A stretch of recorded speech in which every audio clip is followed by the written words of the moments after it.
যদি একটা ইসলামিক সরকার আমাদের মাথার উপরে আসে এবং একটা ইসলামপন্থী রাষ্ট্র আমরা সামনে কায়েম করতে পারি, সামনে বলতে হতে পারে 5 বছর পরে, 10 বছর পরে যদি কায়েম করতে পারি ইনশাআল্লাহ, তাহলে সর্বপ্রথম আমরা পুরো দেশে সালাত কায়েম করতে পারবো। সালাত কায়েম করতে পারবো। কায়েম আমরা এখন নামাজ পড়ি, তাই না? নামাজ কায়েম করি ব্যক্তি জীবনে, পারিবারিক জীবনে, কিন্তু আমরা জাতিগতভাবে কিন্তু নামাজ কায়েম করতে পারি না। আপনি তো চার্জ করতে পারছেন না। আমাদের মুরব্বী ওলামা কেরাম অনেকে এখানে আছেন যে কয়েক বছর আগেই মদিনায় যারা নামাজ পড়তো না, দোকান খোলা থাকতো না আমাদের সময়, তাদেরকে ধরে নিয়ে যাইতো না, গারামা দিত, জরিমানা, অনেকে তো পিটাইতো, জেলও দিত, অনেকে ওই মরুভূমিতে গিয়ে রেখে দিয়ে আসতো, হেঁটে শাস্তি। মানে নামাজ যদি রাষ্ট্র চায় তাহলে জনগণকে পড়াতে পারে। রাষ্ট্র যদি চায় জনগণকে মাস্ক পড়াইতে পারে না? হ্যাঁ। তো রাষ্ট্র যদি চায় তাহলে জনগণকে নামাজও পড়াইতে পারবে ইনশাআল্লাহ। আর যারা বুঝে না তাদেরকে শিখাইতে পারবে, যারা নামাজ পড়তে জানে না তাদেরকে আমরা ইসলামিক সেন্টারে পাঠাইতে পারবো, তরবিয়ত দিতে পারবো, ওলামা কেরামের সহবতে নিয়ে শিখাইতে পারবো, তাই না? কিন্তু আপনি এটা রাষ্ট্রীয় উদ্যোগে এখন আর করতে পারবেন না। এটা ব্যক্তি জীবনে সীমাবদ্ধ হয়ে থাকে তখন।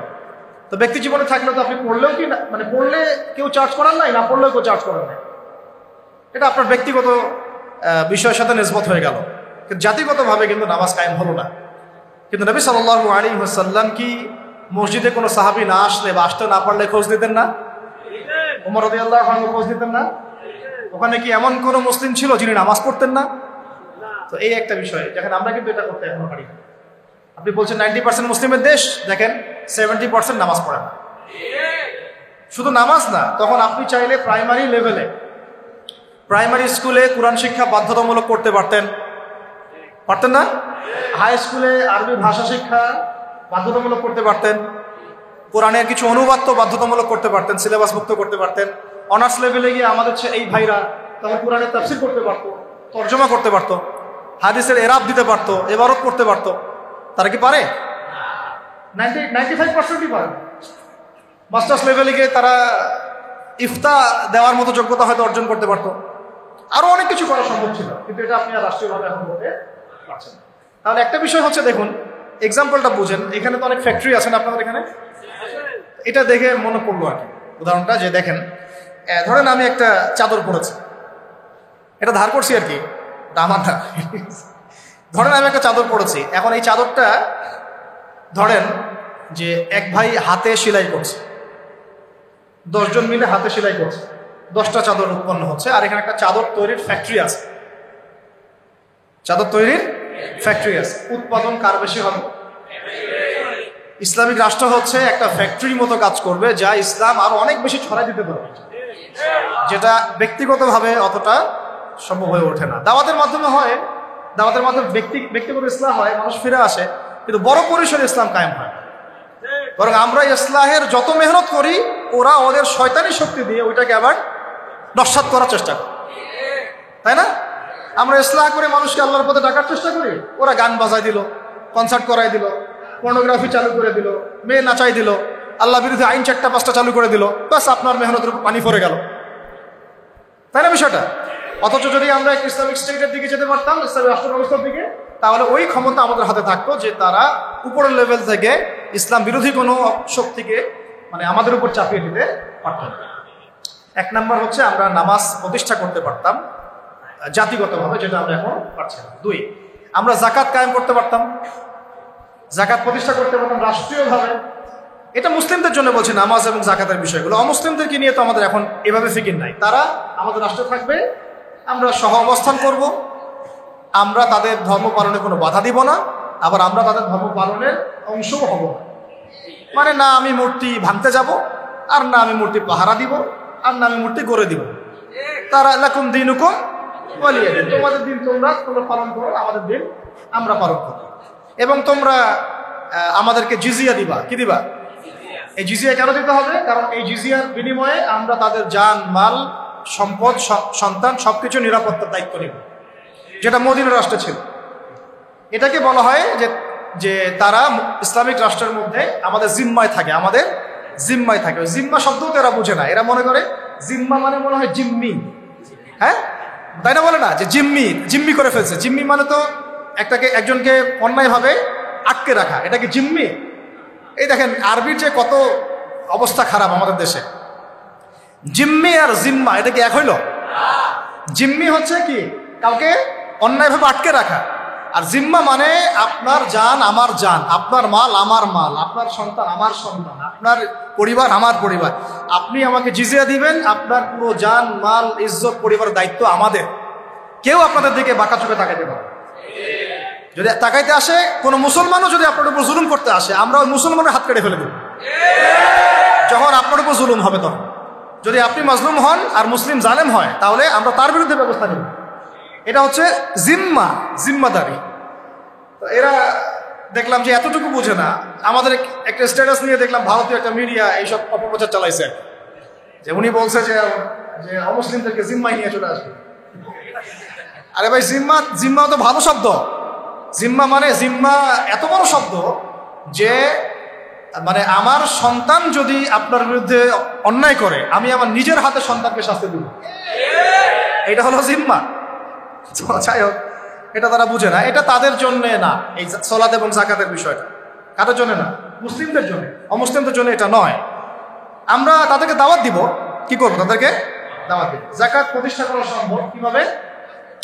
আমরা রাষ্ট্রীয়ভাবে, যে রাষ্ট্রীয়ভাবে আমাদের যাদের নেশাব পরিমাণ সম্পদ হয়েছে একেবারে তালিকাভুক্ত করে শুমারি করে একটা প্রশাসনের বাহিনীকে লাগিয়ে দিয়ে এটাকে আমরা মানে উত্তোলন করতে পারি কিনা? নবী সাল্লাল্লাহু আলাইহি ওয়াসাল্লাম করেছিলেন কিনা? আবু বকর সিদ্দিক, ইবনুল খাত্তাব বিন আফফান, উসমান বিন আফফান, আলী ইবনে আবি তালেব, তারা করেন নাই? তখন কি এই যাকাতের অর্থগুলো গরিব মানুষের কাছে সমানভাবে বন্টন করা হয় নাই? যাকাতের 8টা খাতে। এবং তখন কি সমাজের মধ্যে গরিব মানুষের সংখ্যা বেশি ছিল না কম? একজনও খুঁজে পাওয়া যায় তো? ওয়াল্লাহি, এখন যদি আমরা যাকাত ভিত্তিক অর্থ ব্যবস্থা চালু করতে পারতাম, তাহলে আমাদের সমাজেও কোনো গরিব মানুষ থাকতো না। আপনাদের যত ওই কমিউনিজমের মতামত আছে, আর ওই পুঁজিবাদ আছে, আর এই সমাজতন্ত্র আছে, হ্যাঁ, আর এই যে আরো যত মতবাদগুলো আছে, ওয়ার্ল্ড ব্যাংকের, IMF এর, হ্যাঁ, ফেডারেল রিজার্ভ ব্যাংকের, এই সমস্ত মতবাদগুলোই ফেল করছে। মানবতার কল্যাণে তারা কিছুই করতে পারে না। মানবতার কল্যাণে প্র্যাকটিক্যালি কাজ করে দেখিয়েছেন নবী মুহাম্মদ সাল্লাল্লাহু আলাইহি ওয়াসাল্লাম কিভাবে ইসলামী এবং যাকাত ভিত্তিক অর্থ ব্যবস্থার মধ্য দিয়ে সমাজের দরিদ্র মানুষের হক আদায় করতে হয়, এটা তিনি দেখিয়ে দিয়েছেন। ওরা সেটা কিছুই করতে পারে। খালি এসব গদবাধা আমাদেরকে ইকোনমিক্সের বই পড়াইছে। ইকোনমিক্সের কি করছে? বই পড়াইছে। আর ইকোনমিক্সের পড়া এত জরুরি এই যুগে, ইসলামিক ইকোনমিক্স, না হলে যে আমাদেরকে কিভাবে তারা সুদখোর বানাচ্ছে আপনি চিন্তাও করতে পারবেন। সাম্য তো কায়েম করতে পারেনই নাই, ইনসাফ তো করতে পারেনই নাই, বরং মানুষকে খাইয়েছেন রিবা, সুদ, ঘুষকে জায়েজ করছেন, দুর্নীতি হয়েছে, টাকার মান কমানো বাড়ানো নিয়ে ইনফ্লেশন করেছেন, গরিবের রক্ত চুষে খাইছেন। হ্যাঁ, একটা অংশ দিন দিন ধনী হয়েছেন, বাকি অংশকে গরিব বানাইছেন। মানুষের রক্ত চোষা, শ্রমিকদের রক্ত চোষা, গরিবদের রক্ত চোষা অর্থনীতি দিয়েছেন মানুষকে। এবং এর ফলে মানে বৈশ্বিক জুলুম আপনারা প্রতিষ্ঠা করেছেন এই অর্থনীতি সিস্টেমের মধ্যে। এইটা নিয়ে কথা বলতে গেলে আমার 1 ঘন্টা সময় লাগবে, এটা আমি অন্য একদিন বলবো ইনশাআল্লাহ। শুধু এই টপিকের উপর কথা বলবো ইনশাআল্লাহ, যে বর্তমান অর্থ ব্যবস্থা ধোঁকাবাজি। বর্তমান অর্থ ব্যবস্থার, অর্থনৈতিক সিস্টেমের ধোঁকাবাজি আপনি শুনলে আপনার চোখ কপালে চলে যাবে। আসলে যারা কম জানে ওরা ঘুমাইতে পারে শান্তিতে, যারা আসলে জানে তারা ঘুমাইতে পারে।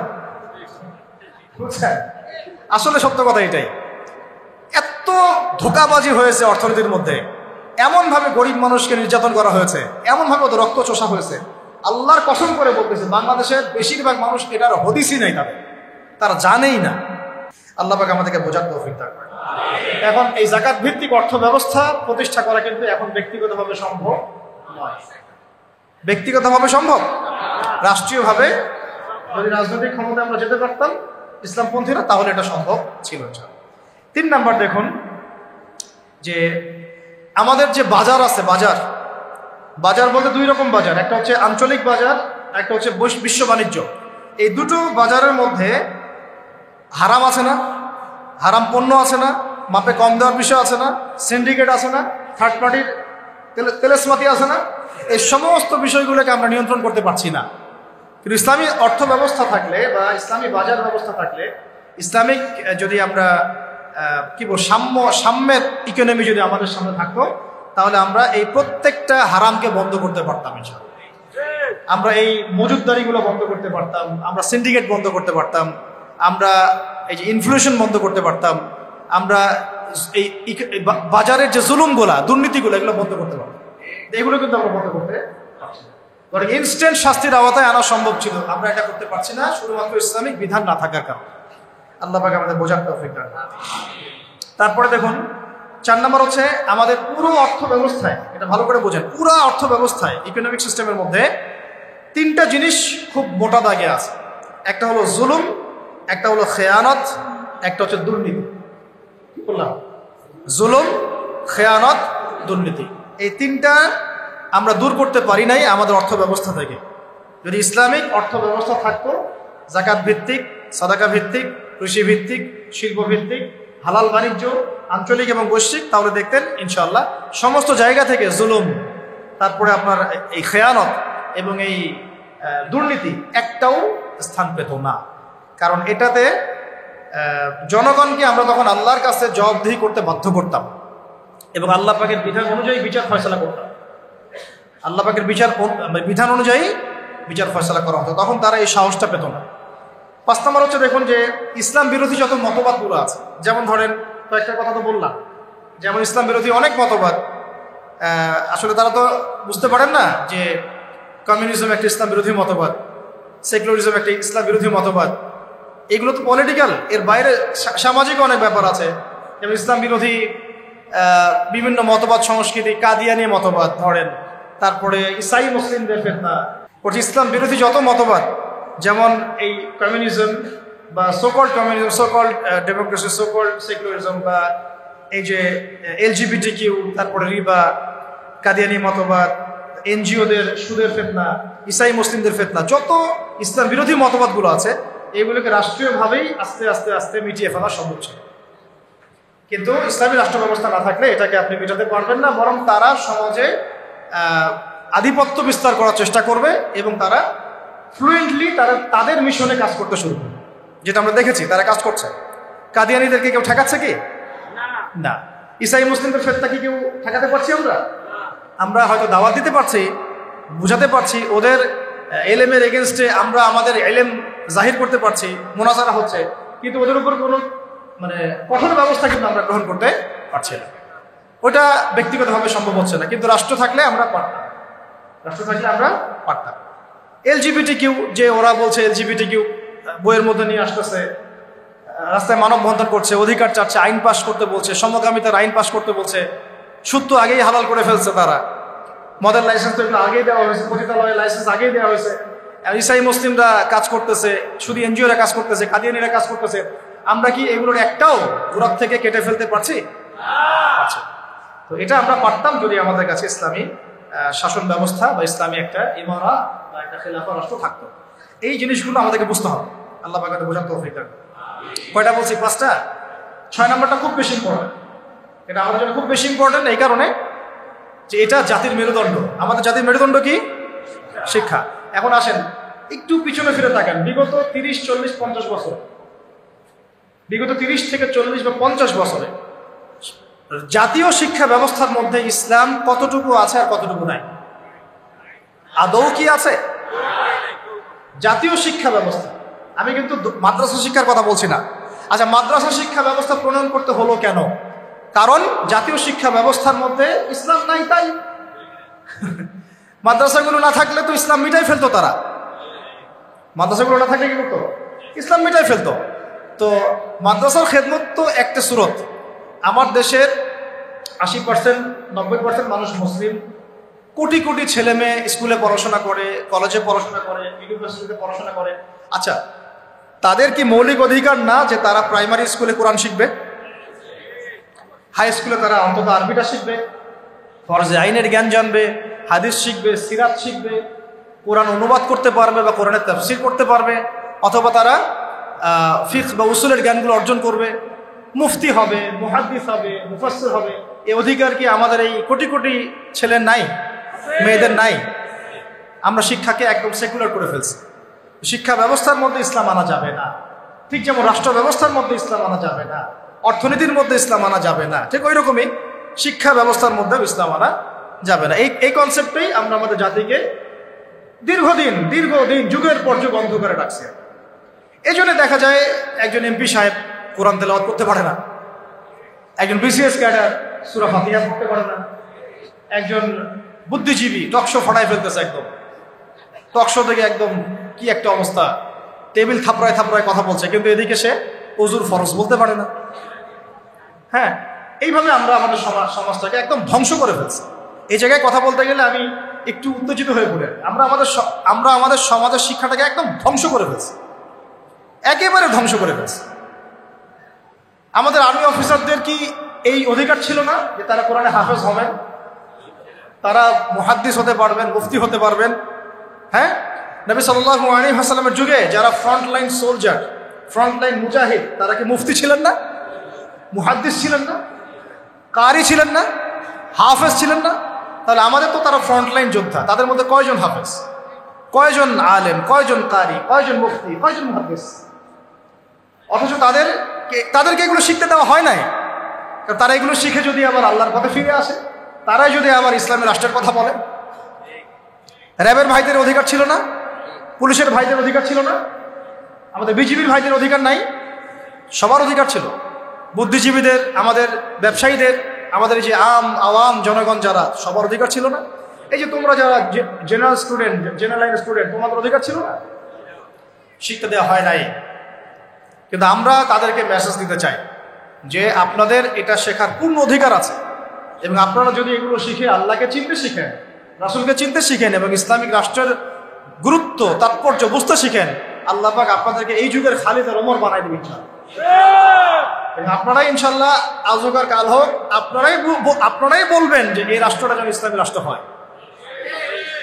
যখন আপনারা দেখতে থাকবেন, বুঝতে থাকবেন যে হ্যাঁ, কত জুলুমের শিকার হচ্ছি আমরা, আর ইসলামী রাষ্ট্র না থাকার কারণে আমরা কিভাবে বঞ্চিত হয়েছি, বৈষম্যের শিকার হয়েছি, তখন আপনারা নিজেরাই ইনশাআল্লাহ তাআলা দাওয়াত এবং জিহাদের মধ্য দিয়ে এই বাংলার মধ্যেই আপনারা ইসলামী রাষ্ট্র কায়েম করবেন ইনশাআল্লাহ। আমরা দোয়া করি যেন আমাদের এই ভাইদেরকে আল্লাহ হেদায়েত দান করেন। ঠিক আছে? এখন এই শিক্ষা ব্যবস্থার সংস্কার ব্যক্তিগতভাবে কি সম্ভব?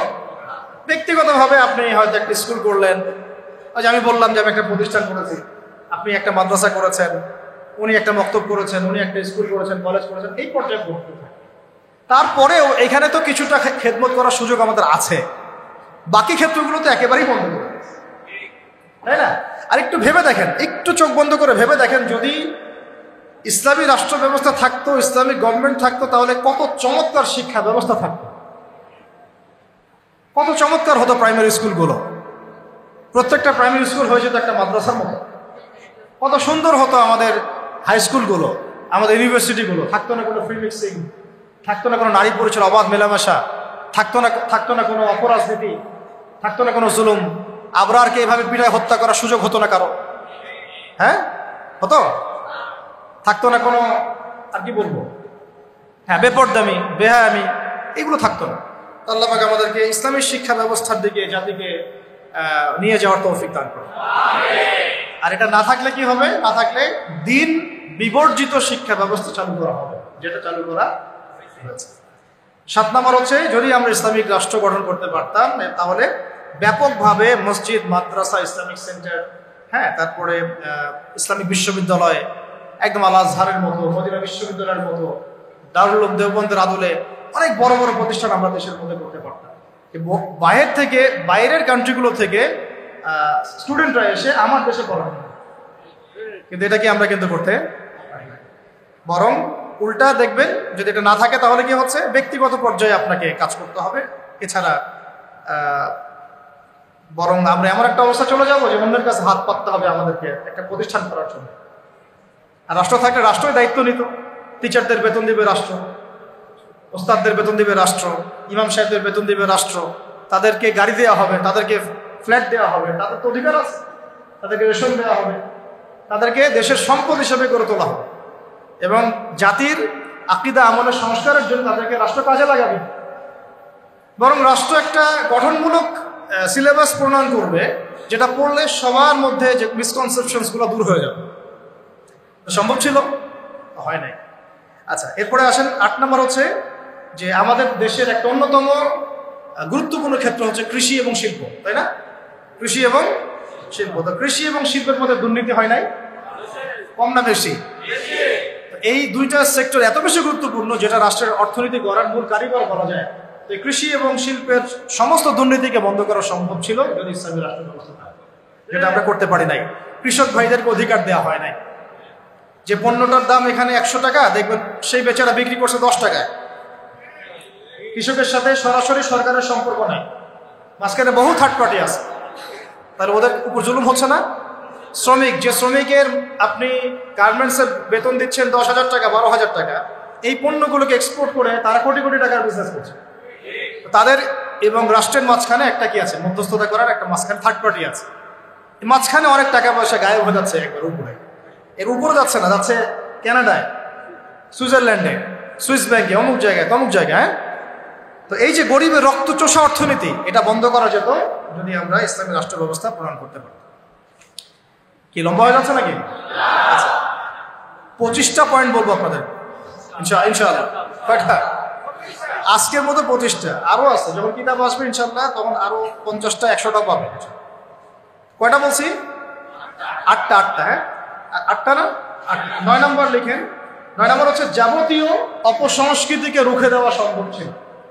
যেমন স্টার জলসা, জি বাংলা, হ্যাঁ, পরকীয়া শেখানো হয়, জেনা শেখানো হয়, মদ খাওয়া শেখানো হয়। হ্যাঁ, তারপরে ওই যে গুন্ডা মাস্তানি করাকে হিরোর রোল দেওয়া হয়, আর আমাদের ছেলে পেলে ওইটাকে ফলো করে। সমকামিতাকে প্রমোট করা হচ্ছে, এলজিবিটিকে প্রমোট করা হচ্ছে, এখন তো ওকে প্রমোট করা হচ্ছে। এই জিনিসগুলোকে এবং পর্ন সাইটগুলা এগুলোকে বন্ধ করা সম্ভব ছিল রাষ্ট্রীয় উদ্যোগে, কিন্তু আপনি ব্যক্তিগত উদ্যোগে এটা করতে পারবেন না। আচ্ছা, 9 নম্বর হচ্ছে এটা কথা। 10 নম্বর হচ্ছে এটা খুব গুরুত্বপূর্ণ, খুবই গুরুত্বপূর্ণ। সেটা হচ্ছে ইসলামী রাষ্ট্র ব্যবস্থা যদি না থাকে তাহলে এই যে অনলাইন এবং অফলাইনে যত প্রিন্ট এবং ইলেকট্রনিক মিডিয়া আছে এদের মিথ্যাচার আপনি বন্ধ করতে পারবেন, এদের ইসলাম বিদ্বেষ আপনি বন্ধ করতে পারবেন না, এদের শয়তানি আপনি বন্ধ করতে পারবেন। ওই প্রথম আলোর সামনে গিয়ে আপনি গরু জবাই করেন না, যাই করেন, ওর কিছুই যায় আসবে না, কিছু যায় আসবে না। ছেলে মানুষই হবে একটা, ওর কিছু যায় আসবে? শয়তানের এগুলোতে কিছু যায় আসে নাকি? তো যদি ইসলামী রাষ্ট্র ব্যবস্থা আপনার হাতে থাকতো তাহলে আপনি আইন প্রণয়ন করে হোক, নীতি নির্ধারণ করে হোক এবং আইনের সুশাসন নিশ্চিত করে হোক, ইসলামের স্বার্থকে সর্বোচ্চ অগ্রাধিকার দিয়ে আপনি এগুলোকে নিয়ন্ত্রণ করতে পারেন। রিপোর্টিং করলে সত্য প্রচার করতে হবে। যদি মিথ্যা রিপোর্ট করো একেবারে হাতের একটা আঙ্গুল কেটে ফেলে দিবে, খালাস, শেষ। যদি রিপোর্ট করতে হয়, মিডিয়ায় কাজ করতে হয়, প্রিন্ট মিডিয়া, ইলেকট্রনিক মিডিয়ায়, তাহলে সত্য প্রচার করতে হবে। হ্যাঁ, মত প্রকাশের স্বাধীনতা থাকবে, কিন্তু সত্য প্রকাশ করতে হবে। কি করতে হবে? সত্য প্রচার করতে হবে। কোনো মিথ্যা সংবাদ যদি প্রচার করো, কোনো মিথ্যা নিউজ যদি জাতিকে গিলাও, ইসলাম বিদ্বেষী কোনো অপতৎপরতা করো, ইসলাম ফোবিয়া ছড়াও, ইসলামকে জঙ্গি সন্ত্রাসী এসবের ধর্ম বলো, ধরা হবে, একটা একটা করে আঙ্গুল কসকস করে কেটে ফেলা হবে, শেষ। ইসলামের শাস্তি এগুলাই, ইসলামী শাস্তি এগুলা, দর্রা, বেত্রাঘাত, হাত কেটে ফেলা, কি তাই না? রজম করা। এই জন্য এই ভয়ে তো বহু মানুষ চায় না যে ইসলামী রাষ্ট্র হোক। বহু মানুষ এই কারণে ইসলামী রাষ্ট্র চায় না যে ইসলামী রাষ্ট্র ব্যবস্থা আসলে পরে তাদের ব্যক্তি জীবনের গুনাহ তারা করতে পারবে না। কারণ ব্যক্তি জীবনে জেনা করে, ও তো চাবে না ইসলামী রাষ্ট্র আসুক। ব্যক্তি জীবনে মদ খায়, ও তো চাইবে না যে মদ, আরে বাপরে বাপ, ইসলামী রাষ্ট্র আসলে তো 80টা বেত্রাঘাত করবে আমাকে, তাই না? ইসলামী রাষ্ট্র আসলে তো পরকীয়া করতে পারবে না। তখন তো আপনি ধরেন যে খোলামেলা এবং উন্মুক্ত কনসার্ট আপনি করতে পারবেন না। আপনি শুনলে বাসায় শুনবেন, ব্যক্তিগতভাবে পাপ করবেন, জনগণকে পাপি করতে পারবেন না, তাই না? ইসলামী রাষ্ট্র আসলে অনেক সমস্যা আছে। ওই সমস্যাগুলোর কারণে তারা আবার চায় না ইসলামী রাষ্ট্র আসুক। তো যাই হোক, চাক আর না চাক, একটা কথা বলে দেই, অনলাইনে দিয়ে দিব আমরা এগুলা, মানে কেউ চাক আর না চাক, কেউ চাক বা নাই বা চাক, আজ হোক আর কাল হোক, এই বাংলাদেশের বুকে ইসলামী রাষ্ট্র কায়েম হবেই হবে। কেউ এটাকে বদলাইতে পারবে না। কেন পারবে না বলেন? কেন পারবে না? কারণ নবী সাল্লাল্লাহু আলাইহি ওয়াসাল্লাম ভবিষ্যৎবাণী করেছেন যে একটা কাঁচা বাড়ি বাদ থাকবে না, একটা পাকা বাড়ি বাদ থাকবে না যেখানে আল্লাহ পাক তার তাওহীদের কালিমা লা ইলাহা ইল্লাল্লাহ মুহাম্মাদুর রাসূলুল্লাহকে প্রবেশ করাবেন না। ওরা যে বলছেন অখণ্ড ভারত হবে, হ্যাঁ অখণ্ড ভারত হবে ঠিকই, তবে সেটা হবে কিসের? ইসলামের এবং তাওহীদের কালিমা লা ইলাহা ইল্লাল্লাহ মুহাম্মাদুর রাসূলুল্লাহ। অপেক্ষা করতে থাকো, তোমরা অপেক্ষা করতে থাকো। ফান্তাজিরু ওয়া ইন্না মাআকুম মিনাল মুনতাজিরিন। কোনো সমস্যা নাই, কিন্তু এটা হবেই হবে ইনশাআল্লাহ। এরা তো গোমূত্র, এরা কি খায়? যারা গরুর পেশাব পান করে ওদের মাথায় কি থাকতে পারে? তো যখন ওগুলো খেয়ে নেশা মাথায় উঠে আর কি, তখন হ্যাডাম দেখায়। বুঝতে পারছেন কথা? যাই হোক, আমরা দোয়া করি আল্লাহ পাক তাদেরকে হেদায়েত দান করে। আবু জেহেলের জন্য তো দোয়া করা হয়েছিল না? আল্লাহ আবু জেহেল বা ওমর রাদিয়াল্লাহু আনহুর মধ্যে যাকে আপনি ভালোবাসেন আল্লাহ আপনি হেদায়েত দান করেন। এমন হতেই পারে যে তাদের বহু মানুষ ইসলামের সৌন্দর্য দেখে আমাদের দিনে ইনশাআল্লাহ দীক্ষিত হবে। হতেই পারে। বিইজ্জে আজিজ আও যুল্লি যালিল, একটা হাদিসে আছে যে সম্মানের ঘরে সম্মানের সাথে ঢুকবে, অসম্মানের ঘরে একবার অপদস্থ করে ইসলাম ঢুকবে ইনশাআল্লাহ। তো যাই হোক, পয়েন্টটা ছিল কি, যে আমরা যদি ইসলামিক রাষ্ট্র ব্যবস্থা থেকে যেতে পারি তাহলে প্রিন্ট এবং ইলেকট্রনিক মিডিয়া এই যে ইসলাম বিদ্বেষ এগুলোকে আমরা বন্ধ করতে পারবো। তখন আমরা ইনসাফ প্রতিষ্ঠা করতে পারবো এবং সত্য মানুষের কাছে প্রচার করতে পারবো। সারা বিশ্বে ইসলামকে এই যে জঙ্গি, সন্ত্রাসী এই শব্দগুলো কারা ছড়াইছে বলেন তো? এই মিডিয়ারাই ছড়াইছে। কারা ছড়াইছে? এই মিডিয়ারা ছড়াইছে। ইহুদিরা ছড়াইছে, খ্রিস্টানরা ছড়াইছে, জায়নিস্টরা ছড়াইছে। সবাই ইসলামকে জঙ্গি ধর্ম, সন্ত্রাসীর ধর্ম এগুলো ছড়াইছে না? মুজাহিদদেরকে বলেছে এরা সন্ত্রাসী। এটা দিয়ে টেনশন করবেন না, আমাদের ভাইরা ওখানে নির্যাতিত হচ্ছেন, নিপীড়িত হচ্ছেন, কিন্তু আল্লাহ পাকের কাছে ওই জায়গাটা অনেক মকবুল একটা জায়গা। কেন মকবুল? আল্লাহ পাক ওই জায়গা থেকে বেশি সুহাদা নিচ্ছেন আল্লাহর কাছে, বেশি শহীদ আল্লাহ ওইখান থেকে নিচ্ছেন। তো এটা দেখে আমাদের তো রক্ত আর ঠান্ডা থাকে না, সবার গরম হয়ে যায়, কেউ দেখতেও পারি না এখন এগুলা। কিন্তু আমাদের হাত বাঁধা, আপনি কিছু করতে পারছেন না। কেন কিছু করতে পারছেন না? কারণ আমাদের হাতে কোনো ইসলামিক রাষ্ট্র নাই। তাই ব্যক্তিগতভাবে আপনি সেখানে কিছু করতে পারবেন না, কিন্তু ইসলামিক রাষ্ট্র ব্যবস্থা থাকলে আমরা আমাদের ভাইদের পাশে দাঁড়াতে পারতাম, আমরা মাজলুমদের পাশে দাঁড়াতে পারতাম, অথবা অন্তত পক্ষে আমরা জাতিসংঘকে চাপ দিতে পারতাম না? অথবা আমরা ইউনাইটেড একটা মুসলিম কমিউনিটি করতে পারতাম পুরো বিশ্বের শক্তিশালী মুসলিম রাষ্ট্রগুলো নিয়ে। তখন দেখতাম যে ওরা কোথায় পালানোর রাস্তা খুঁজে পায়। কিন্তু আমরা কিন্তু এটা করতে পারছি না। বরং ওরা করেছে ন্যাটোর মাধ্যমে, ওরা ঐক্যবদ্ধ জোট করে আমাদেরকে ভয় দেখাচ্ছে। তো এই জন্য অনেক কারণ আছে ভাই। এই কারণগুলো আমাদেরকে একটা দিকেই এখন নিসবত করছে যে আমাদের একটা মুসলিমদের একটা ইসলামপন্থী রাষ্ট্র দরকার, ইসলামপন্থী সরকার দরকার। আদারওয়াইজ আমরা বিশ্বের বুকে স্বাধীন হতে পারবো না। এমনকি আমরা আমাদের মাজলুম ভাইদেরকে সাহায্য করতে পারছি। আল্লাহ আমাদেরকে বোঝার তৌফিক দান। আচ্ছা, 10 নম্বর হচ্ছে 10 না 11 হচ্ছে সমস্ত সামাজিক অশ্লীলতা, যেমন বেপরদামি, কিশোর গ্যাং, মাদকের আকড়া, জুয়ার আকড়া, এগুলোকে আপনি বন্ধ করতে পারবেন না যদি ইসলামিক রাষ্ট্র ব্যবস্থা না। 13 নম্বর হচ্ছে আইনের সুশাসন বলে একটা শব্দ শুনি আমরা। এটা গদবাদ একটা শব্দই থাকে, এর আসলে বাস্তব একটা প্রয়োগ হয় না। আমরা দেখেছি আইনকে হাতিয়ার করে নিয়ে মানুষ রাজনীতি করেছে, ব্যক্তি আক্রোশ ঝেড়েছে এবং ব্যক্তি স্বার্থ চরিতার্থ করেছে, দলের স্বার্থ উদ্ধার করেছে, তাই না? ওলামায়ে কেরামরা কি অপরাধ করেছিলেন শাপলা চত্বরে যে তাদের সবার উপরে 10টা 5টা করে মামলা দিতে হবে? বলেন। যারা মারলো তাদের বিরুদ্ধে মামলা হলো না, যারা মরলো তাদের বিরুদ্ধে মামলা হলো। তারা কি অপরাধ করেছিলেন? এখনো বহু ওলামায়ে কেরাম 5টা 6টা 10টা করে মামলা নিয়ে কাঁধে নিয়ে ঘুরছেন না? তাহলে আইনের সুশাসন কি এখানে হয়েছে? নিশ্চিত। এখন পর্যন্ত এই পরিবর্তিত সরকার বলছেন এখন পর্যন্ত এগুলোকে উইথড্র করা হয় নাই, এখন পর্যন্ত মামলাগুলো থেকে উইথড্র করা হয় নাই, এখন পর্যন্ত বহু গুম হওয়া মানুষকে উদ্ধার করা হয় নাই। আর আমরা জানি তারা কি পরিমাণ কষ্টে আছেন। আমরা গেস করতে পারি যে তারা কি পরিমাণ কষ্টে আছে। এটা তো আপনি গেস করতে পারবেন না, কারণ আপনার সে অভিজ্ঞতা নাই, সমুদ্র দেখেন নাই, আপনি বুঝবেন কিভাবে এর গভীরতা কেমন।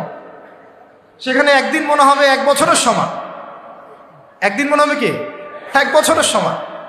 এমন বহু মানুষ ভিতরে এখনো আছে যারা মাজলুম, নির্যাতিত, নিপীড়িত, এখন ওদেরকে বের করা হয় না। এখনো বহু মানুষের গায়ে মিথ্যা মামলা ঝুলছে, বহু ওলামায়ে কেরাম মামলা নিয়ে ঝুলছে, ভুগছে। আর মামলা এমনভাবে দিয়ে রাখে যে সকালবেলা আপনি হাজিরা দিবেন ঢাকায়, একেবারে আবার দেখা যাবে কালকে আবার হাজিরা দেওয়া লাগবে রাজশাহীতে, তারপরে হাজিরা দেওয়া লাগবে চট্টগ্রামে। এইভাবে তারা হ্যারাস করছে। আর 4-5টা মামলা কারোর উপর থাকলে তার আর কোনো হ্যারাসমেন্টের প্রয়োজন না। এটাই তার সারা জীবন বিশেষ করে তার জমি জমা বাড়ি গাড়ি বিক্রি করেও সে ওখান থেকে বেরোতে পারবে। এটা কি আইনের সুশাসন নিশ্চিত হয়েছে? যদি ইসলামিক রাষ্ট্র ব্যবস্থা থাকতো তাহলে প্রত্যেকটা জালেমের বিচার হতো, প্রত্যেকটা মাজলুমকে আমরা বেকসুর খালাস করে দিতাম। এবং এখানে তাওহীদপন্থী সৎ এবং যোগ্য আইনজীবীদেরকে আমরা রাখতে পারতাম না? শুধু তাই না, এই যে ব্রিটিশ আইন চলতেছে, ব্রিটিশ আইন, এই ব্রিটিশ আইনের যে ফাঁকফোকর, নোংরামি, তাগুতি সিস্টেম, এগুলোকে পরিবর্তন করে আমরা আল্লাহর শরিয়া আইন বাস্তবায়ন করতে পারি। আল্লাহ পাকের একটা আইন, এটাও হাদিস, আল্লাহ পাকের একটা শরিয়াই আইন চালু হওয়া 40 বছর না 40 দিন, 40 বছর বা 40 দিন বা 40 মাস, আমি এই মুহূর্তে সংখ্যাটা ভুলে গেছি। 40 দিন বা 40 মাস বা 40 বছর বৃষ্টিপাত হওয়ার চাইতেও বেশি ফজিলত একটা আইন বাস্তবায়িত হওয়া। এটা একটু দেখে নিন আপনারা হাদিসটা, আমি একটু এই মুহূর্তে ভুলে গেছি। হয়তো 40 দিন হবে বা 40 মাস বা 40 বছর। এই যে বৃষ্টিপাত আল্লাহর পক্ষ থেকে রহমতের বৃষ্টি, যেটা দিয়ে জমিন সবুজ শ্যামল হবে, এর চেয়ে বেশি ফজিলতের যে আল্লাহর জমিনে একটা আল্লাহ পাকের আইন বাস্তবায়িত হচ্ছে। তাহলে যাই হোক, ইনশাআল্লাহ যারা ভয় পাচ্ছে তারা হয়তো করবে না, কিন্তু আল্লাহর আইন বাস্তবায়ন করার সৈনিকদেরকে আল্লাহ পাক তৈরি করছেন না? একটু চোখ বুলান, সারা বিশ্বের দিকে দেখেন, আস্তে আস্তে একটা পরাশক্তি কিন্তু উঠছে এবং আস্তে আস্তে ইনশাআল্লাহ তারা পর্যন্ত যাবে। আপনারা তাদেরকে ঠেকাইতে পারবেন না। তাদেরকে আপনারা যদি মনে করেন যে তারা ওই আমাদের দেশের নতজানু পররাষ্ট্রনীতির মতো বা ওই পশ্চিমাদের দাসের মতো, হ্যাঁ, বা ওই কি বলবো জায়নিস্ট মুভমেন্টের দাসত্বে পড়ে যারা নিজেদেরকে বিক্রি করে দিয়েছে তাদের মতো, ভুল করবেন। আপনারা যদি মনে করেন যে তারা ওই আরবের কিছু মুনাফেক শাসকের মতো, তাহলে ভুল করবেন। আচ্ছা, ঠিক আছে, এখন আসেন তাহলে আইনের সুশাসন নিশ্চিত করা সম্ভব যদি আমরা ইসলামিক রাষ্ট্র ব্যবস্থা প্রণয়ন করতে পারি, আর যদি না পারি তাহলে এটা কোশ্চিনকালেও মোটেও সম্ভব নয়। বুঝতে পারছি ভাই? আচ্ছা, কয়টা বলছি? হ্যাঁ, 13টা না 14 না 13, 12টা বলছি, 13 নম্বর।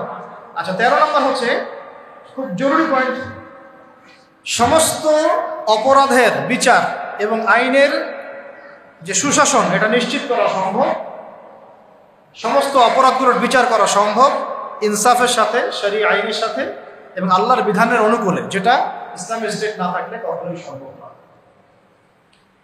একটা জেনার ঘটনা ঘটেছে নবী সাল্লাল্লাহু আলাইহি ওয়াসাল্লামের যুগে, তিনি কি বিচার করেন নাই? চুরি হয়েছে, তিনি কি বিচার করেন নাই? মদপান হয়েছে, তিনি কি বিচার করেন নাই? তিনি কোন উৎস থেকে আইন নিয়ে বিচার করেছেন? আল্লাহর পক্ষ থেকে আইন দিয়ে বিচার করেছেন। সেটা কিন্তু আমাদের বিগত 50, 60, 70, 100 বছর আমরা করতে পারি নাই। তো ইসলামী রাষ্ট্র ব্যবস্থা না থাকলে এটা কখনোই সম্ভব হবে না। ঠিক আছে, 14 নম্বর হচ্ছে হুদুদ এবং কিসাস কায়েম করা সম্ভব হবে না। কি বললাম? হুদুদ এবং কিসাস কায়েম করা সম্ভব হবে না যদি ইসলামী রাষ্ট্র ব্যবস্থা না থাকে। যদি থাকে তাহলে আপনি হুদুদ কায়েম করতে পারবেন, কিসাসও কায়েম করতে পারবেন। কিসাস কি? হত্যার বদলে হত্যা, খুনের বদলে খুন। এই যে মনে করেন কয়দিন আগে দেখলেন না, একটা বাস এসে পিছিয়ে দিয়ে চলে গেল। রাস্তাঘাটে কত ঘটনা ঘটছে, এমন হচ্ছে না?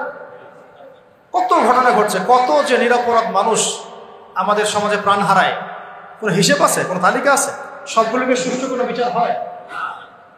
বহু মানে জালেম পার পেয়ে যায় না, কিন্তু হুদুদ আর কিসাস থাকলে কোনো জালেম পার পাইত, বরং এগুলো সবার সামনে দৃষ্টান্তমূলক শাস্তি দেওয়া হতো। যেমন এই এলাকায় যদি কোনো চুরি হতো তাহলে সবার সামনে তাকে নিয়ে এসে তার হাত কেটে ফেলা। তখন কি চুরি বাড়তো না কমতো? নিশ্চয়ই বাড়তো নাকি? চুরি কি বাড়তো? এটা হচ্ছে একটা সাইকোলজিক্যাল ট্রিটমেন্ট। এটা একটা সাইকোলজিক্যাল ট্রিটমেন্ট যে মানুষ যখন দেখে যে হ্যাঁ, আরে চুরি করলে তো এমন শাস্তি দিবে, জেনা করলে তো ভাই আমার এমন শাস্তি আছে, মানুষ ভয়ে অনেক সময় পাপ করে। ভয়ে পাবো। এটা খুব জরুরি। খালি মানুষকে শুধুমাত্র আপনি মানে মিষ্টি মিষ্টি ওয়াশ করে লাইনে আনতে পারবেন না। তো ওয়াজের সাথে সাথে কি লাগবে? মেডিসিনও লাগবে। কি লাগবে? মেডিসিনও লাগবে।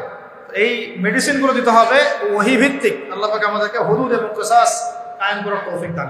আচ্ছা, একটা এক্সাম্পল দেই। এই যে আমাদের ছাত্র ভাইরা শহীদ হয়েছেন, শত শত হাজার হাজার, আল্লাহ ভালো জানেন সংখ্যা কত, আমরা জানি না। আমরা কিন্তু এক্সাক্ট সংখ্যা জানি না। বহু ভাই পঙ্গু হয়ে হাসপাতালে পড়ে আছে, তাদের খুনের বিচার করা দরকার ছিল কিনা? কতগুলো হয়েছে? যদি একটা এক্সাম্পল দিই, যদি ধরেন যে একজন ছাত্রকে হত্যা করার জন্য একজন পুলিশ দরকার হয় বা একটা বুলেটও দরকার হয়, তাহলে তো যদি 1000 জন মারা যায় তাহলে 1000 পুলিশকে শাস্তির আওতায় আনা লাগতো। আর 1000 পুলিশ কি গ্রেফতার হয়েছে? হ্যাঁ, তাদেরকে আদেশদাতারা কি সবাই গ্রেফতার হয়েছে? তাদের মাস্টার মাইন্ডরা কি এখন পর্যন্ত ফাঁসির কাজটা ঝুলেছে কেউ? তো এই যে ইসলামী হুদুদ এবং কিসাস থাকলে এতদিন পর্যন্ত সবার আগে যে কাজটা হতো, এটা যদি তথাকথিত এই যে ডেমোক্রেটিক বিপ্লব না হয়ে যদি এটা হতো ইসলামিক কোনো রেভলিউশন, তাহলে সবার আগে বিচার হতো খুনের, হত্যার বিচার। সবার আগে এই কাতিলদের কিসাস করা হতো। কিন্তু এটা কিন্তু হয় নাই, বিকজ এটা ইসলামিক মুভমেন্ট হয় নাই, এটা ইসলামিক কোনো রেভলিউশন হয় নাই। যাই হোক, যা হয়েছে হয়েছে, যা হয়েছে হয়েছে। এখন আমরা চেষ্টা করব যেন জালেম আবার ফিরে না আসে এবং মাজলুম যেন কখনো আবার নির্যাতিত না হয়, আর আস্তে আস্তে যেন আমরা ইসলামিক রাষ্ট্র ব্যবস্থার দিকে যেতে পারি। আমরা জানি যে একদিনে আমরা যেতে পারবো, একদিনে কি পারবো? আলোচনাগুলো তো ওঠা উচিত, সবার জানা উচিত, জনসচেতনতা তৈরি করা উচিত। আজ হোক আর কাল হোক, ইনশাল্লাহ হবেই হবে ইনশাল্লাহ। এটা কিন্তু আপনার কত নম্বর বললাম? 13 নম্বর। 14 নম্বর। 15 নম্বর হচ্ছে, এটা খুব জরুরি পয়েন্ট।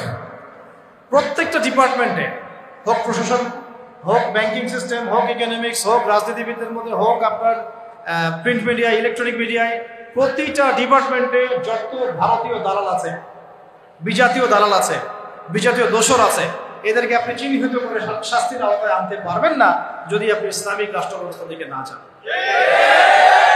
যতই চেষ্টা করেন ফাঁক করতে তারা বের হয়ে ইসলামিক রাষ্ট্র ব্যবস্থার মধ্যে নাই, তো তারা এখানে ফাঁক ফোকর খুঁজবে, পেয়েও যাবে, পার পেয়েও যাবে।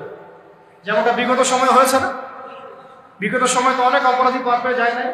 কি আছে, সবার কি বিচার হয়েছে? হয় নাই। আল্লাহ পাক আমাদেরকে বোঝার তৌফিক দান করেন।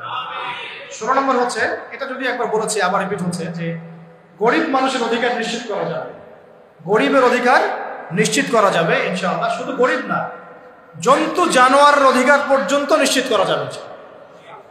পশু পাখি, জন্তু জানোয়ারের অধিকার পর্যন্ত নিশ্চিত করা যাবে ইনশাআল্লাহ। ওমর রাদিয়াল্লাহু আনহু বলতেন যে আমি ভয় পাই যে আমার রাষ্ট্রে বা আমার রাজ্যে যদি ওই ইরাকের, সুদূর ইরাকের ফোরাত নদীর তীরে কোনো ছাগলের বাচ্চাও যদি না খেয়ে মারা যায়, আমি ভয় পাই যে আল্লাহ পাক সেই জন্যও আমাকে জবাবদিহি করাবেন।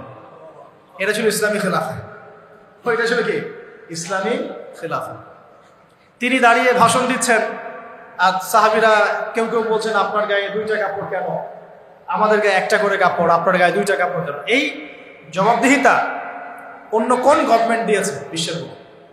উমর রাদিয়াল্লাহু আনহু বললেন যে এটা আমার, আর এটা আমার ছেলে আব্দুল্লাহ, তার অংশটুকু নিয়ে আমি কাপড় বানিয়েছি। এইরকম ইনসাফ, এইরকম ন্যায় বিচার, এইরকম জবাবদিহিতা কোন রাষ্ট্র ব্যবস্থায় আছে? ইসলামী রাষ্ট্র ব্যবস্থা ছাড়া কোথাও আছে? এইগুলো আমরা নিশ্চিত করতে পারতাম, গরিবের অধিকার, যদি আমরা ইসলামী রাষ্ট্রের দিকে যেতে পারতাম। 17 হচ্ছে খুব জরুরি পয়েন্ট, এটা আমাদের ওলামায়ে কেরামরা বুঝবে না। জরুরি পয়েন্ট হচ্ছে যে বিধর্মীদের কথা বলছি না, মুসলিমদের কথা বলছি। মুসলিমদের ধর্মীয় যে আমল, আকীদা, উসুল, মানহাজ, এই যে বিষয়গুলো আমাদের মধ্যে আছে, এখানে উদ্দেশ্য প্রণীতভাবে বহু ইখতিলাফ ঢুকিয়ে দেওয়া হয়েছে। উদ্দেশ্য প্রণীতভাবে সবকিছু কিন্তু ইখতিলাফ ভাবে আসে নাই, ফিকহি ইখতিলাফ থেকে সব আসে নাই, বহু কিন্তু উদ্দেশ্য প্রণীত আছে, ইচ্ছা করে ঢুকিয়ে দেওয়া হয়েছে যাতে আমরা আপোষে একে অপরের সাথে সময় কাটাতে ব্যস্ত থাকি এবং তারা তাদের আখের গোছাতে ব্যস্ত থাকে। আমাদেরকে লাগিয়ে রেখে তারা তাদের মিশন সফল করবে। অনেক অনেক বিষয় কিন্তু শুধু ধর্মীয় না, বরং অনেক কিছু রাজনৈতিক বিষয় আছে, পলিটিক্স আছে এখানে। তো এখানে পয়েন্টটা হচ্ছে, ইসলামী রাষ্ট্র ব্যবস্থা থাকলে ধর্মীয়, মুসলিমদের মধ্যে যে ধর্মীয় বিভাজন, যে ইখতিলাফ, যে আকীদা, আমল, মানহাজ, উসুলগত যে পার্থক্যগুলা, এইগুলো আমরা আস্তে আস্তে আস্তে আস্তে কমিয়ে ফেলতে সক্ষম হতাম, অথবা কমিয়ে ফেলতে সক্ষম না হলেও আমরা এটাকে একেবারে সংকুচিত করতে সক্ষম হতাম। এটা আপনি এখন পারবেন। এক্সাম্পল দিচ্ছি, ধরেন যে যদি আমরা রাষ্ট্রীয়ভাবে ওলামায়ে মুহাক্কিক যারা মুহাক্কিক ওলামায়ে কেরামদেরকে নিয়ে একটা বড় একটা প্যানেল করতাম, তাদেরকে পৃষ্ঠপোষকতা করতাম, তাদেরকে গবেষণাগার করে দিতাম, তাদেরকে আমরা আমাদের অস্ত্র হিসেবে কাজে লাগাতাম, এবং সমাজে যত বাতিল মতবাদ আছে, ধর্মের নামে হোক অধর্মের নামে হোক, যত বাতিল মতবাদ, যত মানে শিয়াইজম বলেন, তারপরে কাদিয়ানি মতবাদ বলেন, তারপরে আরো যেগুলো আস্তে আস্তে ছড়াচ্ছে আর কি, হ্যাঁ, বাতিল যে মতবাদগুলো সমাজে ছড়ানো হচ্ছে ধর্মের নামে আর কি, সেগুলোকে কিন্তু আমরা মানে ওই মোনাজারার মাধ্যমে, ওদেরকে ইসলাহের মাধ্যমে, তরবিয়তের মাধ্যমে, বা তাদের সাথে লাইভ ডিবেটের মাধ্যমে বিভিন্নভাবে আমরা কিন্তু এটাকে আলোচনা নিয়ে আসতে পারতাম, এবং একটা কনক্লুশনে আসতে পারতাম যে হ্যাঁ, আমার রাষ্ট্র এইভাবে, এই ফিকহি মাসালায়, এই আকীদা, এই আমল, এই মানহাজের ভিত্তিতে চলবে। আপোষের কিন্তু ইখতিলাফ দূর হয়ে যায়, একটা জাতিগত ঐক্য আসতো আর কি। কারণ আমাদের মধ্যে কিন্তু খুব বেশি মৌলিক বিষয়গুলো নিয়ে খুব বেশি ইখতিলাফ নাই। ইখতিলাফ আছে কিন্তু ফুরুই অনেক কিছু বিষয়, এইগুলোকে নিয়ে আমাদের মধ্যে কিন্তু অনেক ইখতিলাফ আছে। এটাকে আমরা রাষ্ট্রীয়ভাবেই সমাধান করতে পারতাম। এখন আপনি সেটা করতে পারবেন। ও ওর মতো করে বলবে, সে তার মতো করে লিখবে, সে তার মতো করে ফেসবুকে লিখবে, সে তার মতো করে একটা লাইভ দিবে, সে তার মতো করে একটা বয়ান দিবে। রাষ্ট্র চাইলে সবাইকে বসাইতে পারত, আরে ভাই বসেন, ঠিক আছে বসেন, দুই প্যানেলে বসেন, দেখি ইলমের মাধ্যমে প্রমাণ হোক যে কোনটা হক আর কোনটা বাতিল। যেটা বাতিল প্রমাণিত হবে সেটা আমার রাষ্ট্র থেকে আমি উচ্ছেদ করে রেখে দেব, শেষ। যেটা বাতিল প্রমাণিত হবে তারা রাষ্ট্রের মধ্যে এইভাবে আর এটা মতবাদ প্রচার করতে পারবে না। যারা হক প্রমাণিত হবে তারা মতবাদ প্রমাণ। আর এখানে তো যাদের মধ্যে সাহিবুল ইলম যারা, তারা তো এটাকে গ্রহণ করে নেবেন, কারণ তারা তো জানেন যে তারা হক, তারা জানেন তারা হক, তারা বুঝেন তারা হক। এখন এই হকটাকে প্রচার করার প্ল্যাটফর্ম দিতাম আমরা, যে আপনারা এই প্ল্যাটফর্মে হক প্রচার করেন। এবং আস্তে আস্তে জনগণের মধ্যে আকীদা, আমল, মানহাজ সব ইখতিলাফগুলো দূর হয়ে যায়। সব দূর না হলেও অ্যাটলিস্ট এটাকে কমায় ফেলা সম্ভব হতো, এবং সংকুচিত করা তো অবশ্যই সম্ভব হতো। কিন্তু এটা আপনি এখন আর করতে পারবেন, যেহেতু ইসলামিক রাষ্ট্র ব্যবস্থা আমাদের মধ্যে নাই। আচ্র 17 হয়েছে না? 18 ধৈর্য আছে না? শেষ 18 হচ্ছে ইসলামী রাষ্ট্র ব্যবস্থা থাকলে আমরা বিধর্মী অমুসলিমদের মাঝে ব্যাপক দাওয়াতের কাজ করতে পারি রাষ্ট্রীয় উদ্যোগেই, এবং এতে করে তারাও ইসলামের দিকে আসার একটা সুযোগ পেত। আল্লাহর বান্দাদেরকে আমরা জাহান্নাম থেকে জান্নাতের পথে আনতে পারতাম, কিন্তু এখন আপনি সেটা পাচ্ছেন না, বরং তারা আপনার ঘরে এসে দাওয়াত দিচ্ছে, মানুষ মুসলিমকে অমুসলিম বানাচ্ছে। তাই না বিষয়টা? 19 হচ্ছে আমরা ইসলামী রাষ্ট্র কাঠামো পেলে মদিনা রাষ্ট্রের আদলে একটা মুনাওয়ার, একটা আলোকিত রাষ্ট্র গঠন করতে পারতাম, যেটা ইসলামী রাষ্ট্র ব্যবস্থা ছাড়া কখনোই সম্ভব হবে না। তো মদিনা রাষ্ট্র কি, এটা নিয়ে তো আলোচনা এসেছে, এটা আর আলোচনা করছেন। এটা কত হলো? 19। 20 নম্বর হচ্ছে যে মুসলিমদের, তরুণ মুসলিম যারা, আমাদের তরুণ যে মুসলিমরা আছেন, তরুণ তরুণী, আমাদের শিক্ষিত সমাজ, সবার প্রতিভাগুলোকে আমরা কাজে লাগাতে পারব। আমরা কিন্তু এখন সেটা পারছি না। একজন প্রতিভাবান ছেলে বিদেশে চলে যাচ্ছে, ওখানে গিয়ে ভালো চাকরি পাচ্ছে। একজন প্রতিভাবান ডক্টর বিদেশে চলে যাচ্ছে, ওখানে গিয়ে সার্ভ করছে। আমি আমার দেশের সম্পদগুলোকে সোনা বানাতে পারছি না, তাই না? তাদেরকে হীরা বানাতে পারছি না, পলিশ করতে পারছি না। সদুদ্যোগ নাই, বরং এখানে দুর্নীতি আছে। প্রতিভাবান একটা ছেলে, ওকে আমি জব দিচ্ছি না, আমার দল করে বলে ওকে জব দিচ্ছে। এই যে দুর্নীতিগুলো, এতে করে ওই ছেলে তো আর জাতিকে কিছু দিতে পারবে না। তো আরেকটা বিষয় হচ্ছে, এটা কত বললাম? 20। 21 হচ্ছে প্রযুক্তিগত যত উন্নয়ন আছে না, আপনার ইন্টারনেট সেকশন বলেন, অনলাইন সেকশন, অফলাইন সেকশনের কথাই বলেন, ইনক্লুডিং নিউক্লিয়ার প্ল্যান্টস, মিসাইলস, এইগুলো পর্যন্ত আমরা তৈরি করতে পারতাম যদি ইসলামী রাষ্ট্র থাকতো। এখন যেহেতু ইসলামী রাষ্ট্র নাই, আপনি চাইলেও এগুলো করতে পারছেন না। প্রযুক্তিগত কোনো উন্নয়ন করতে পারছি না আমরা, বরং অন্যের কাছে হাত পেতে বসে আছি। আমাদেরকে অ্যাপস দাও, আমাদেরকে সার্ভার দাও, আমাদেরকে এইটা দাও, আমাকে সেইটা দাও, আমাকে ড্রোন দাও, আমাকে মিসাইল দাও, তাই না? কিন্তু দেখেন, নবী সাল্লাল্লাহু আলাইহি ওয়াসাল্লাম যখন মদিনা রাষ্ট্র গঠন করেছেন, তিনি নিজের রাষ্ট্রে এগুলো উৎপাদন করেছেন। মদিনা রাষ্ট্রের অস্ত্র থেকে আসছে, মদিনায় উৎপন্ন করা হয়েছে, উৎপন্ন করা হয় নাই। সামরিক প্রশিক্ষণ কোথায় দেওয়া হয়েছে? মদিনাতেই দেওয়া হয়েছে। এবং তখনকার যুগের উপযুক্ত যে প্রযুক্তি, এই প্রযুক্তিগুলো সাহাবীদের কাছে ছিল না?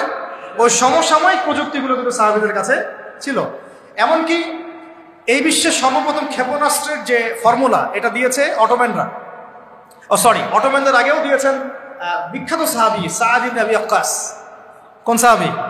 তারপর একটা সাহাবী আবু উবাইদা ইবনে জাররাহ। আবু উবাইদা ইবনে জাররাহ রাদিয়াল্লাহু আনহু যখন এই যে রোমকদের সাথে যুদ্ধ করেছেন, হ্যাঁ, এবং এদিকে পারস্যের সাথে যুদ্ধ করেছেন, তিনি মিনজানিক আবিষ্কার করেছেন। মিনজানিক মানে যেটা ক্ষেপণাস্ত্রের মতো, ওদের দুর্গের দেয়াল ধসিয়ে দেওয়ার মতো আর কি, দূর থেকে নিক্ষেপ করা যায়। ওই ক্ষেপণাস্ত্রের মডেল থেকে এখন দেখেন কোথায় চলে আসছে বিশ্ব।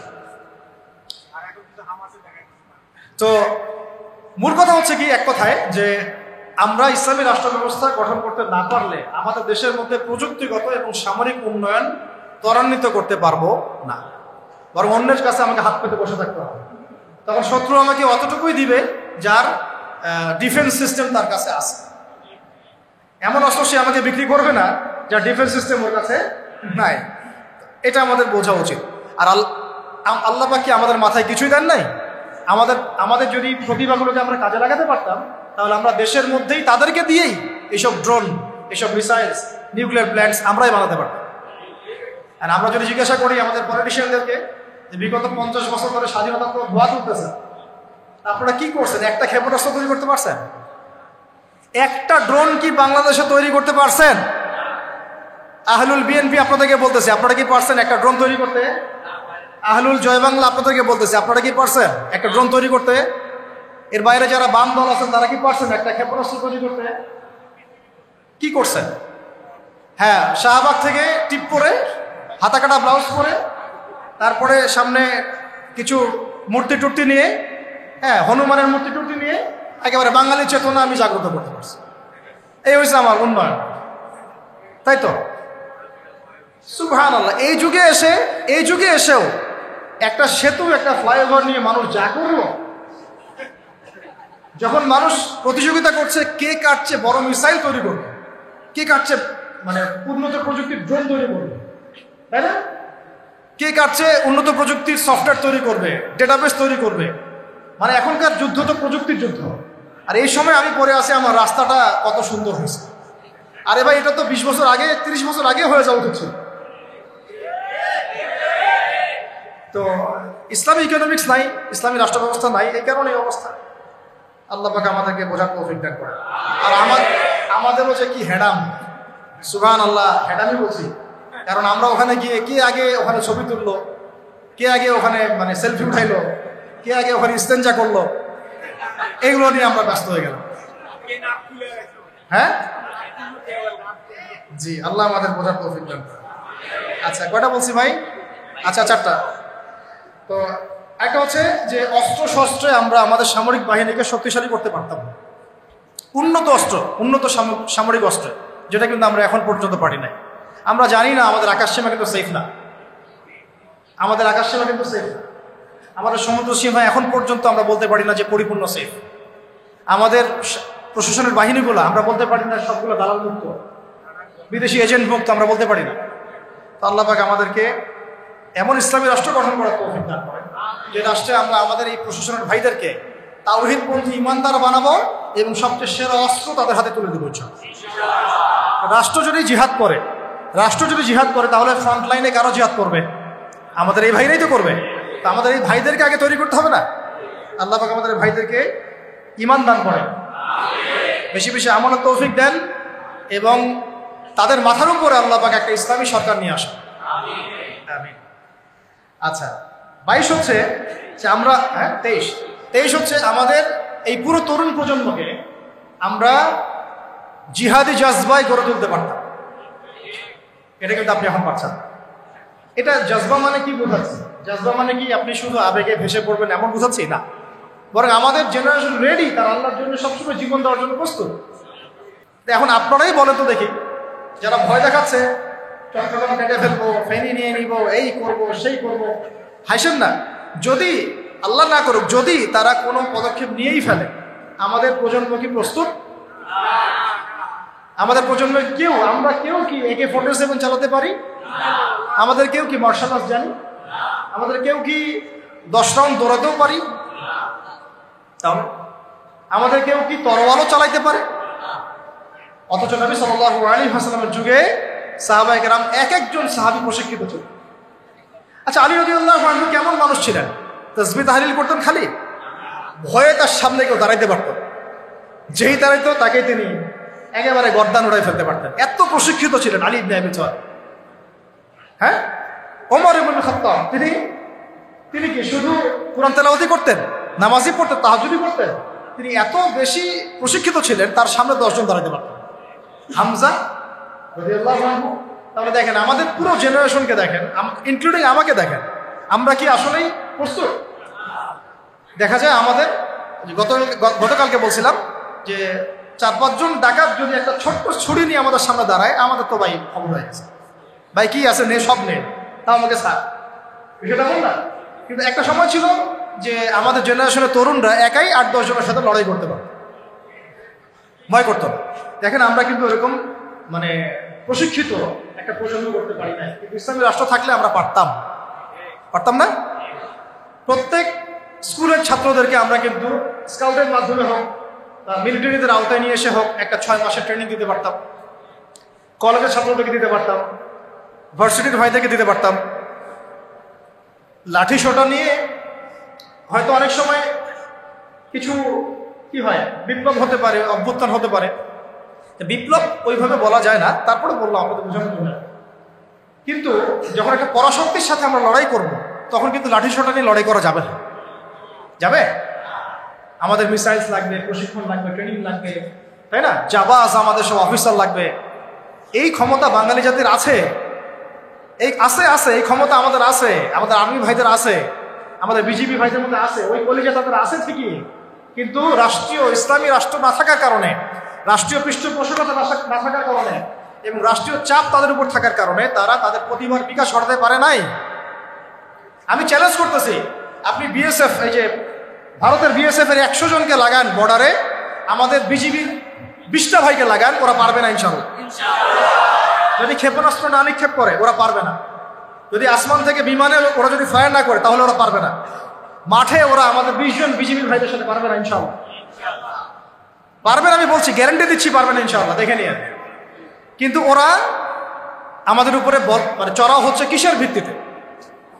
আমাদের আওয়ামদের মধ্যে প্রশিক্ষণটা নাই এবং আমাদের মধ্যে ওই প্রযুক্তি নাই, আমাদের মধ্যে ওই পরিমাণ অস্ত্রশস্ত্র নাই। এই জন্য তারা এই দাপটটা দেখাচ্ছে। কিন্তু আমাদের আর্মি অফিসাররা, আমাদের এই বিজিবির ভাইরা, নৌবাহিনীর ভাইরা, আমাদের এই আপনার বিমান বাহিনীর ভাইরা, তারা অনেক অনেক বেশি প্রশিক্ষিত। কিন্তু আমরা তাদেরকে ওইভাবে ইমানের চর্চায় নিয়ে এসে আল্লাহর রাহে জীবন বিসর্জনের মানসিকতা তৈরি করতে পারি না। আল্লাহ আমাদেরকে বোঝার তৌফিক দান।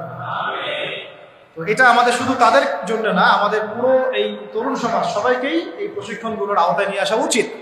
কিন্তু এটা আপনি এখন পারছেন না। যদি ইসলামী রাষ্ট্র ব্যবস্থা হয় কখনো, তাহলে ইনশাআল্লাহ পারবেন। ঠিক আছে, আল্লাহ আমাদেরকে বোঝার তৌফিক দান। 24 হয়ে গেছে, 23, হ্যাঁ 24 হচ্ছে যে আমরা যদি একটা ইসলামিক রাষ্ট্র পর্যায় পর্যন্ত যেতে পারি তাহলে কি হবে? তাহলে আমরা পুরো মানে বিশ্বের বড় বড় যে ইসলামিক রাষ্ট্রগুলো আছে, যেমন ধরেন যে মালয়েশিয়া, তারপরে ধরেন যে সৌদি আরবিয়া বা কাতার বা তুরস্ক বা আফগানিস্তান, পাকিস্তান বা আরো বড় বড় যে রাষ্ট্র, ইরান, যে রাষ্ট্রগুলো মানে কম বেশি ইসলামের সাথে সম্পৃক্ত, একটা ঐক্যবদ্ধ জোট আমরা গঠন করতে পারতাম, নেটোর চেয়েও শক্তিশালী। তখন কিন্তু আমরা ওদেরকে চোখ রাঙাতে পারতাম। এটা আল্লাহ পাক করতে বলেছেন আমাদেরকে সূরা আনফালের মধ্যে, কিন্তু আমরা সেটা করি নাই। আল্লাহ বলেছেন যে কাফেররা জোটবদ্ধ হচ্ছে, তোমরাও যদি জোটবদ্ধ না হও তাহলে দুনিয়ার মধ্যে ফাসাদ সৃষ্টি হবে। হয়েছে? এটা ইসলামী রাষ্ট্র ছাড়া সম্ভব না। একা একা তো আপনি এটা করতে পারেন। তারপরে আমরা আমাদের মাজলুম ভাইদের পাশে থাকতে পারতাম, তাদেরকে হেল্প করতে পারতাম। তখন আমরা ওই ঐক্যবদ্ধ জোট মিলে, শক্তি মিলে আমরা কিন্তু ইসরায়েলের বিরুদ্ধে কথা বলতে পারতাম না? আমাদের গাজায় আমাদের মাজলুম ভাই বোনদের পাশে দাঁড়াতে পারতাম। এখন তো সবাই বিক্ষিপ্ত, ওরা আমাদের সবাইকে একা একা বাগে পাইছে, ওই 3 ভাইয়ের মধ্যে ঘটনা হয়েছে। হ্যাঁ, 3 ভাইকে একজন হত্যা করতে চায়, প্রথমে এক ভাইকে গিয়ে বুঝাইছে যে আরে তোর ওই 2 ভাই তো তোকে দেখতে পারে না, ওদের সাথে চলিস না, তুই আমাদের সাথে থাক। হ্যাঁ, এভাবে বুঝে ওকে আলাদা করছে, করে ওকে প্রথমে জবাই করছে। ওর দুই ভাইকে বোঝাচ্ছে, আরে ওকে জবাই করছে তো ঠিক আছে, ও অপরাধ করছে তাই করছে, তুই তো ওর অপরাধ করিস নাই, তোকে করবো না, তুই আমার সাথে থাক। সে তার সাথে থাকা শুরু করছে, পরে ওকেও জবাই করছে। শেষমেশ ওই যে ফাঁকা একজন ছিল, ওকেও জবাই করছে। ওরা এই পলিসিতে গেছে। আল্লাহ পাক আমাদেরকে বৈশ্বিক ইসলামী জোট গঠন করার তৌফিক দান করুন। আর শেষটা হচ্ছে যে ইসলামী রাষ্ট্র ব্যবস্থা যদি না থাকে, তাহলে আমরা সত্যিকারের চূড়ান্ত স্বাধীনতা বলতে যা বোঝায় তার স্বাদ আমরা কখনোই আশা করব না। চূড়ান্ত স্বাধীনতা মানে কি? যে আমি শুধু এক আল্লাহর দাসত্ব করব, আল্লাহ ছাড়া অন্য কাউকে ভয় করি না, অন্য কোনো পরাশক্তির দাসত্ব করি না। এক আল্লাহর দাসত্বে পুরো জাতি মিলে আমরা স্বতন্ত্র স্বাধীন। এই স্বাধীনতার স্বাদ আমরা আস্বাদন করতে পারবো না যদি একটা ইসলামী রাষ্ট্র ব্যবস্থা না আসে। আল্লাহ পাক আমাদের সবাইকে চূড়ান্ত স্বাধীনতা অর্জন করার তৌফিক দান করুন। এখন এখানে একটা কথা মিস হয়ে গেছে, যেটা গতদিন মিস হয়ে গেছিল, মনে পড়ছে বলে দেই। ইসলামী রাষ্ট্র ব্যবস্থার আরেকটা মূল বিষয় আছে যে কোনো মহিলা নেত্রী আবার আমির হইতে পারবে না। কি হইতে পারবে না? কোন মহিলা নেত্রী আমির হইতে পারবে না। আর রাষ্ট্র চলবে শূরা ভিত্তিক। কিভাবে চলবে? শূরা ভিত্তিক। তো হ্যাঁ, মাশওয়ারা দিতে পারে, হয়তো মাশওয়ারা দিতে পারে, কিন্তু আমির হইতে পারবে না। নবী সাল্লাল্লাহু আলাইহি ওয়াসাল্লাম তার স্ত্রীদের মাশওয়ারা নিয়েছেন, কিন্তু আমির হতে পারবে না। এটা তো আমাদের এখন এক্স এবং ওয়াই উভয় দলেরই তো আমির হচ্ছেন নারী নেত্রী, নাকি? তাই না? নারী ছাড়া আর কিছুই খুঁজে পাই না। ঠিক আছে? হ্যাঁ, নারী উপদেষ্টাও আছে। নারী নেতৃত্ব ইসলামে জায়েজ না। নারীদেরকে ওই কাজের জন্য আল্লাহ পাক সৃষ্টি করেন নাই। ঠিক আছে? আল্লাহ পাক আমাদেরকে বোঝার তৌফিক দান। আমাদের করণীয় হচ্ছে 1 নাম্বার, ভাই 1 নাম্বার ইলম অর্জন করা। কি করা? এই ইলম শুধু একমুখী জ্ঞান হলে হবে না, বহুমুখী ইলম অর্জন করতে হবে, যাতে আমি কোরআন সুন্নাহর জ্ঞান দিয়ে বিশ্বকে ডিল করতে পারি। বোঝা গেছে কথা? 2, ইলম অনুযায়ী আমল বাড়ায় দেওয়া। ইলম অনুযায়ী আমল বাড়ায় দেওয়া। 3, তাসকিয়া অর্জন করা, তাসকিয়া বা আত্মশুদ্ধি অর্জনের চেষ্টা করা। 4, এই তাসকিয়া বা আত্মশুদ্ধি আবার একা একা অর্জন করা যায় না, উস্তাদের সহবত লাগবে। ইলম শিখতে এবং তাসকিয়া অর্জন করতে বরেণ্য উলামায়ে কেরাম এবং বুজুর্গদের সহবত লাগবে। 4 নাম্বার। 5 হচ্ছে যে আমার অর্থনীতি সম্পূর্ণ হালাল হতে হবে। কি হতে হবে? হারাম খোরদের দ্বারা কোনো ইসলামী রাষ্ট্র কায়েম হবে না। ঠিক আছে?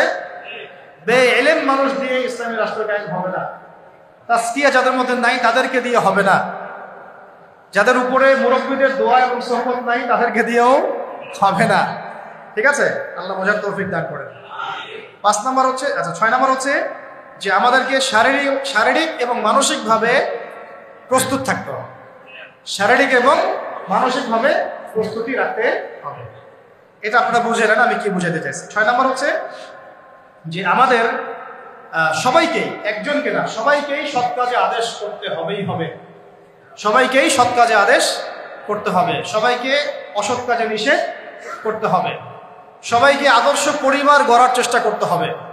যদি পরিবার আমার কথা না শুনে, আমার আকীদা আদর্শে আমার সাথে না থাকে, প্রয়োজনে আসহাবুল কাহাফের মতো একা চলতে হবে, তাও আপনাকে বাতিলের সামনে আপোষ করা বা আত্মসমর্পণ করা যাবে না। 9 হচ্ছে আমাদের সন্তানদেরকে এবং এই তরুণ প্রজন্মকে এবং আমাদের সন্তানদেরকে একেবারে মর্দে মুজাহিদ রূপে গড়তে হবে।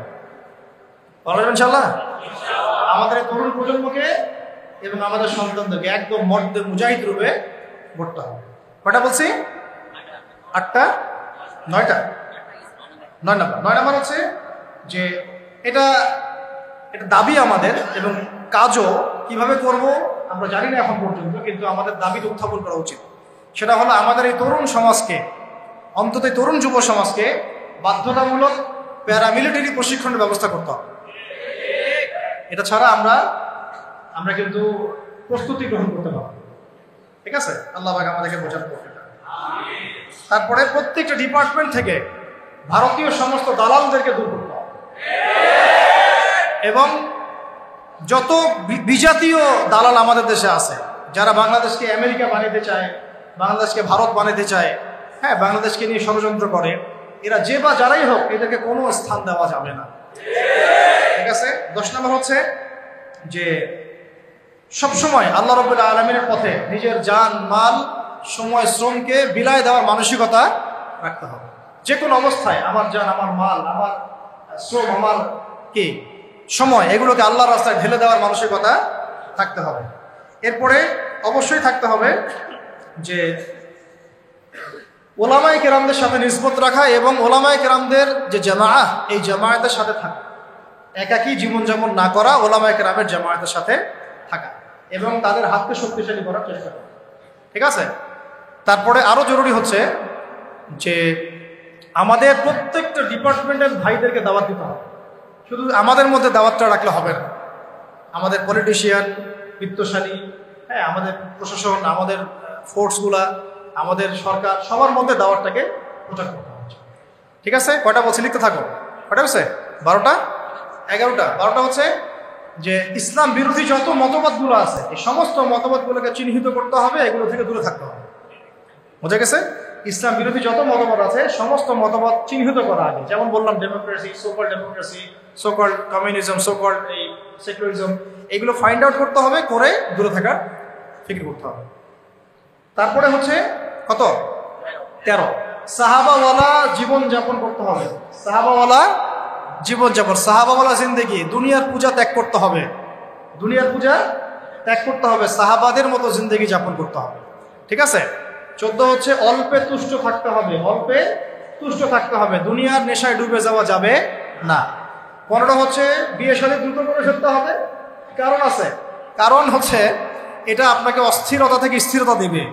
ঠিক আছে? স্থির থাকলে আপনি অনেক কাজ করতে পারবেন, অস্থির থাকলে কোনো কাজ করতে পারবেন না। 16 নম্বর সন্তানদের কথা বলেছি, মানুষ করার কথা, হ্যাঁ এটা তো বলেছি। আচ্ছা 16 নম্বর হচ্ছে যে আমাদের মধ্যে আর কোনো বিভাজন তৈরি করা যাবে না, বরং আমাদের মধ্যে ইখতিলাফি বিষয়গুলোকে বাদ দিয়ে সবাই মিলে একটা ঐক্যবদ্ধ শক্তি গঠন করার চেষ্টা করতে হবে।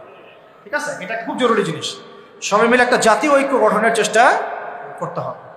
তারপরে 17 হচ্ছে খুব জরুরি একটা পয়েন্ট, নবী সাল্লাল্লাহু আলাইহি ওয়াসাল্লামের সিরাতুন নবী সাল্লাল্লাহু আলাইহি ওয়াসাল্লামকে বাধ্যতামূলকভাবে শিখতে হবে।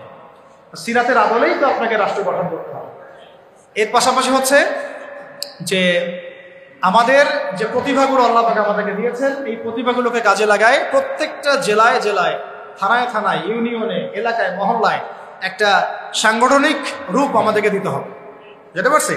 এবং এটাকে একটা চেইন অফ কমান্ডের আন্ডারে নিয়ে আসতে হবে, যাতে করে আমরা একটা ঐক্যবদ্ধ জাতীয় শক্তি হতে পারি। আল্লাহ পাক আমাদেরকে বুঝতে হবে। আর 19 হচ্ছে সামনের দিনগুলোর দিকে ভালো করে দৃষ্টি রাখা, খুব বিচক্ষণতার সাথে সামনে কি হচ্ছে এটার একটা মানে খুব ক্লোজ একটা আইস আমাদের সবাই রাখতে হবে। একটা বুঝাতে যাচ্ছি যে খুব দূরদর্শিতা সম্পূর্ণ একটা দৃষ্টি আমাদের রাখতে হবে সামনের দিনগুলো কেমন হচ্ছে, কি হচ্ছে, এবং যখন যেভাবে পদক্ষেপ নেওয়া প্রয়োজন ওলামায়ে কেরামের সাথে মাশওয়ারা করে সেইভাবে পদক্ষেপ নিতে হবে। 20 নম্বর হচ্ছে কোনো অবস্থাতেই এই জালেম, ফাসেক, এই মোরতাদ, এই মানে ভারতীয় দালালদেরকে কোনো অবস্থাতেই আবার সুযোগ সৃষ্টি করতে দেওয়া যাবে না।